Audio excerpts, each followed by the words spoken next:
Now, on the New Zealand show, I can safely say this, one of the loudest shirts we've ever had. Martin Pierson, welcome. Thank you, Paul. That is a lovely shirt. What do we call that? Well, it's just something I threw on this morning. I don't think it's particularly special, but there's been a lot of feedback, so it must have done something right. Brightened up a few people's lives, that's for sure. Got a couple of things we're going to cover off on, because you are on the size stakes board in New Zealand. One thing I want to actually get my head around a little bit, because with talking with Cam, works a little bit differently over there, the way you guys do your size stakes. You're a little bit removed from the main governing body of harness racing New Zealand, is that correct? Yeah, well, the Size Stakes Board and Incorporated Society, been around for 45 plus years, so, a lot of time in the game. Obviously got a close relationship with harness racing New Zealand, make no mistake about it, but that degree of separation is not necessarily an unhealthy thing. And look, the board's been around, as I said, 45 plus years, and rightly or wrongly, probably growing stronger as it's more difficult to raise money for these aspirational races. The board and the structure we have, along with our wonderful sponsors, of course, and supported by HRNZ, we must not forget that. It's a very, healthy state for the board to be in at the moment. Yeah, that's good. It's just different because over here, for the Kiwis that may not be aware, everything is run through HRV in our sense here in Victoria, but each governing body runs their own futurity series, and they oversee it all as well, which I can gather yours do, but you have to raise the funds by the sounds as a different organisation for that, whereas ours comes out of our breeding bonuses and people pay up for futurities and things like that straight away. Yeah, the only thing we lack is that central government support. So when we look at the Vic Breeds and those sorts of things and some of the central government support you guys get, we don't. So obviously we get support from our participants. Our Studs is kicked off, nominating the stallions, and we've got some good sponsors, but HRNZ also are big providers of helping subsidise our Group 1 finals. But at the end of the day, there's no central government funding or government funding at all. So what we raise as industry is what we virtually pay out our stakes from. There is a lot going on. How did you experience Cup Week? Did you get out there for a start, and how did you experience it? Yeah, I was lucky enough to get there on Cup Day because we had the Woodland Stud final, of course. So we were there with Woodland Stud and my board. Most of our board got here, except for our Auckland friends. Where I was, I suppose it was good in that area, but when you looked out for WB, there was a very surreal feeling, sad to be honest. It's a great time for Canterbury with the 3 codes and, of course, the big show, and none of that was happening, of course, as per normal, so it was quite sad. We just got to hope like hell that we get through this and that next year we can get to whatever normality looks like, because without the people and the atmosphere that generates, it was quite different. But the racing was fantastic, as we saw on the track, and, good to see some of our sponsors getting success. Neville, of course, co-standing Mickey, and he won the Size Stakes final. Woodlands, of course, stand American Ideal, so he won the Trotting Cup. And then Neville Stud had their Mayor's Classic on show day. So great week for our sponsors and our supporters. Great racing. Who would have ever thought, Paul, would see a trotter going 356 for Christ's sake? Still can't quite get my head around that, but we saw it. And copy that, got payback from last year, and then 2 years ago ran second in the Size Stakes final. Albeit I backed him at $31 that day and never quite got that money back again. But he's a lovely horse, great connections, Ray Green, great result all round. He is a great story because how old's Ray? 75? Did I see the other day? Is he 5? Well, 75. 3, 4, no. Ray himself. Is he 70? Oh, Ray himself. Yeah. Oh, well, there's all sorts of ages for Ray. I've heard upwards of 75, 76. But been in the game a long time. Colourful history all around the world. Yep. And Lincoln Farmer's got some lovely horses coming through, but he's got his Everest, if you like, and I'm really thrilled for Ray. Yeah, and I must say, I've got a great association with Merv Butterworth through the years, or friendship. I shouldn't say association at all. It's only a friendship. We got to know him through pre-training a lot of Grant and Keren's horses. We had Arden Rooney here for a long time as well. But I think he's just a great story in the way the pair of them are going about it. They're very level-headed. They say straight afterwards he's not racing show day.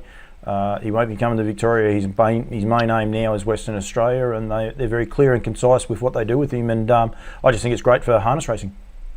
Oh, he has a bit of colour, and he's a lovely little horse, and he deserved his time in the sun, and he got his New Zealand Cup, and he can't take that off him. No, beautiful horse. Sort of come of age about through the Queens, for a lot of the Australians, I shouldn't say come of age, but really announced himself, especially in Australia, through that Queensland Carnival just gone. I think a lot of people sat up and said, he is the real deal because of his high speed.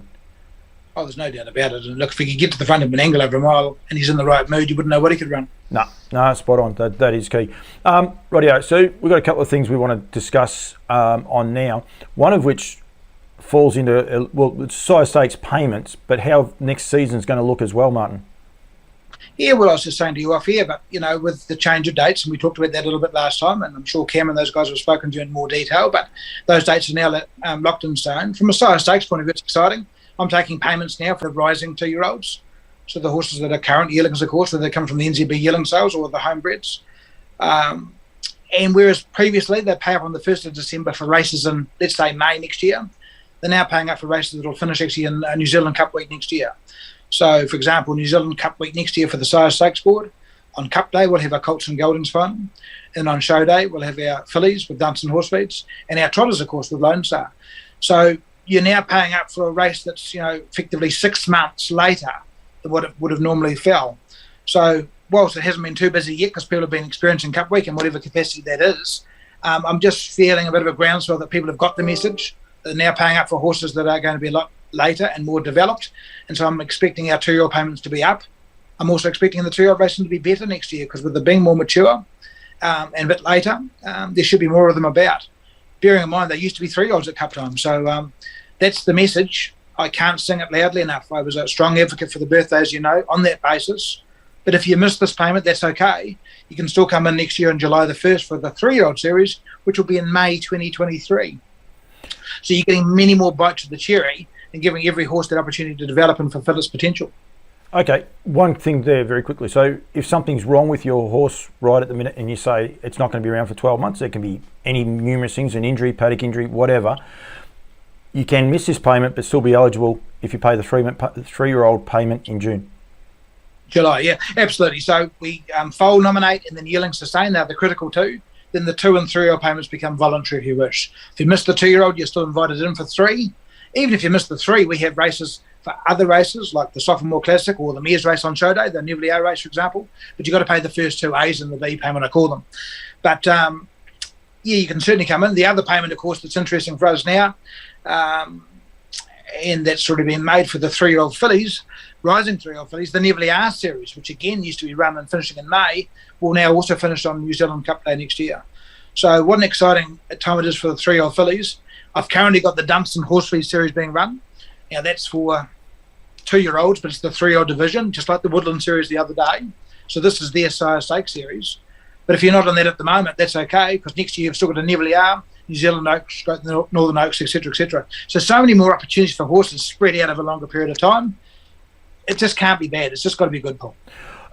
I can tell that New Zealanders, and you make out like you're a salesman and things like that. I've been fortunate enough, I do Trots Vision over here, and been fortunate enough to be on heat day for the Breeders' Crowns, the Trotters, the Redwood Trotters, the Derby leading up and the likes. We're a year ahead of you guys with this change of calendar, if you like, and when it works. I promise you it works. It is brilliant. The racing, the strength and the depth in some of these horses and how they are racing, their presentation is amazing. I love picking one out of the yard. You can't, because they just all look good this time of year. Whereas the depth of winter, June, July, trying to pick one out of the yard that's got 2 inches of woolly coat, the gear might be spotless, but the horse just looks like a hairy yak. Now they just look sensational. I think you guys, this time next year, you'll be sitting to me and saying, why haven't we done this earlier? Because it's just brilliant. I wish in Australia we'd done it earlier, because with COVID around, it makes it hard to get crowds here. But the crowds would be here watching these quality horses going around and racing at the highest level. Oh, absolutely. And the ultimate aim is, to get better fields, which generates turnover. And at the end of the day, that's what keeps the game afloat. So that's the theory. We've still got the challenge of falling foal crops. And so that's a challenge. And that's why I encourage people now with the change of birth date, that should also encourage breeders. Everyone's heard that line that I use, and it's not a sales pitch. I breed horses myself. Every horse born in this country, if it's good enough, has now got a chance of being a classic 3-year-old. That's a fact of life. With that big day that Adam's planned on December the 2nd or 4th, we're not quite sure yet, where we're going to run, the ultimate, the derbies and the Oaks for both gates. You can miss these Sire Stakes races. You might not be ready, blah, blah, blah, but you could still have a derby horse. And you look at the horses that raced on Cup Day for Woodlands, those 2-year-olds, they have a New Zealand pacing derby in December next year. So imagine how many horses that weren't there in November that might be around in, say, 13 months' time. That has to excite everybody. But it does require probably a degree of patience, and people just got to head through that process, a bit more patience, a bit more time. But when the pipeline fills back up again and people have got used to this new system, I can see no negatives, and hopefully it'll also help reverse the breeding trend, which is heading in the wrong direction. Well, here in Australia, again, we're a year ahead. Ours definitely did increase because of that that fact. There's a lot of factors involved in that. We have different bonus schemes and the likes, but it's just interesting that it coincides with where, as I said, 1 year further advanced than you guys are with this. And our last breeding season, we had over 5,000 horses bred in Victoria alone. So that was just phenomenal. Yeah, and that's the hope here. Of course, COVID's sort of slowed everyone's down a little bit in their thinking. But if people can look past COVID a little bit, as hard as that is, it's easy for me to say that, but we're all affected by COVID in one way or another. But at the end of the day, we've now provided a platform to breed a horse, because like I'll say it again, every horse has got the potential to be a classic horse, even if it is at the end of its 3-year-old year, which at the moment is not the case. No, and they get longer, and even breeding-wise, but it'd be one of those interesting ones. I should talk to one of the guys in the south, because over here there were still horses being bred in late January, early February last year, because effectively they've got 4 months longer to race, so people aren't worried about going that little bit longer. Can be a bit tricky here in Australia, especially where I live, because it can get very hot. But I would imagine the South Island, it possibly would be very appealing to them. Oh yeah, everyone wants the early foal. That's just a fact of life, because an early foal is still going to be an early foal. But I know myself, talking to the studs, I will go a bit longer with the mares on the basis they've got a chance to catch up. So they'll never catch up to an August foal numerically, I get that. But it's genuinely got a chance to be a late 3-year-old and therefore a classic horse. Yep. And in New Zealand, and I know I'm not agreeing or anything, but I can see how the weather patterns have changed. Like I was driving to work just this morning thinking how green it is. When I was a kid, Canterbury used to be burnt off at cup time. So the weather has moved probably 3 to 4 weeks in my short life, if you like. So it is getting us the more fertile time to breed those mares. And nature, you can't stuff around with nature. We can try, but at the end of the day, Mother Nature rules, and you've got to roll with her. So this birth date change supports that as well. Yep, and it is only better for racing. What else have you got going on, Martin? I'm sure you've got plenty else going on. Oh, absolutely. So like I said, the Woodland Series concluded on Cup Day. We've got a constellation hopefully on the 26th. The Dunstan Horse Feed Series started at Ashburton last Thursday, with True Fantasy winning that from Remember Me, who's of course the daughter of Adore Me. Yep. We've got a Dunstan heat this week at Alexandra Park. Before that final, we've got 4 heats in total, and that final's on December the 31st. Taking the 2-year-old payments, as you just pointed out. We had our board meeting last week, which is always good to catch up with the full board and to see how we're going, and some of the initiatives that the board is looking at is always, keeping the product fresh and vibrant. One of the things that we've agreed on for next year is a 2-year-old trotting fillies classique. So 3-4 years ago, we introduced a 3-year-old trotting fillies classique, and now this year we're going to have a 2-year-old one, or next year rather. So that's to encourage those trotting breeders and to have more standalone fillies races. So that's one of the initiatives coming forward next year. Renewing sponsorships, of course. We know how important our sponsors are, renewing those. The calendar again. So you think about that next year for Woodlands and Neverly R, for example, to have our bigger sponsors, if you wish, to have their finals both on Cup Day. Got to be great for their businesses as well. So look, just trying to join the dots. Everyone knows me. It's all about the full circle. No one person is more important than the other. And so enjoy doing that. Then we'll get a bit of a break over Christmas once the 31st is out of the way. And then, of course, building up to the Harness Million Series on the 12th of February for New Zealand Centrebred before their Karaka Yearling sale. And I've also got 4 yearlings myself in the Christchurch sale down here. So we're sort of nervously looking at COVID and whether we can get our Australian friends across. Because much as online bidding is a wonderful thing, you can't beat having people in the ring, seeing the horse and saying, have a look at that one. And you bid, you buy. Yeah, and I think Cambray alluded that the catalogues aren't far off going to print, so hopefully they'll be out shortly, which is key. But yeah, I think getting people over there is key, but that's well and truly out of your hand. You said you bred 4 this year, trotters, paces. What do you breed, mate? Oh, I bred a bit of both. I actually bred my first trotter this year. So first foal this year was actually a What the Hill colt out of a nice mare half sister temporarily. So a nice trotting colt. And I had a Captain Crunch colt over the weekend. There's another 5 foals due. And like I said, from the yearlings, there's 4 yearlings going forward to the NZB sale in February next year. So yeah, busy old time. Looking forward to that. The sale is always a nervous time. You spend 2.5 years to get 90 seconds in the ring. and your mates will say, "Why do you do it?" And you think, "Well, I don't really know, to be honest." But I've also bred one to race, so I'm quite excited. I've bred the only Luck Be With You in New Zealand, and I'm quite excited about that, actually.